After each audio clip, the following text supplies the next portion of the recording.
If you love something, I love money. If you love something, let it go. If it comes back, it's yours. I'm gonna let my money go. If it comes back, then I'm really made for this. If not, then maybe I got lucky and I'm meant to be poor forever. So we'll find out, because sometimes it really does feel like I don't deserve all of this. If you don't try and impress anyone, do everything for you. It doesn't matter what anybody thinks about you, as long as you can look in the mirror and see a man that you are happy with.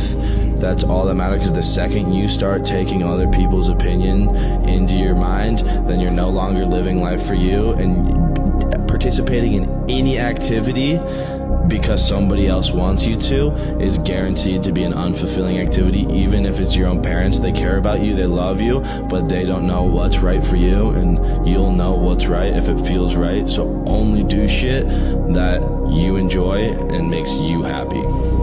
You set up a 1 foot wide plank and laid it across the floor, you could walk across that thing 1,000 out of 1,000 times. But if you took that exact same plank and put it 1,000 feet in the air, 99% of people are gonna fall because you're too busy looking down. What if I fall? Most people aren't even gonna try and cross that beam when it's 1,000 feet in the air because you're too worried about what if it goes wrong. It's not that difficult. Why are you so focused on what could go wrong when everything could go right? It's like the movies, I'm telling you, and you're like, oh, life's not a movie. It's just like a movie. Your life, you should treat your life like a movie and you're the main character, because that's all it really is. Do you really think that if you were the main character of a movie, are you destined to sit at a desk job for 8 hours a day?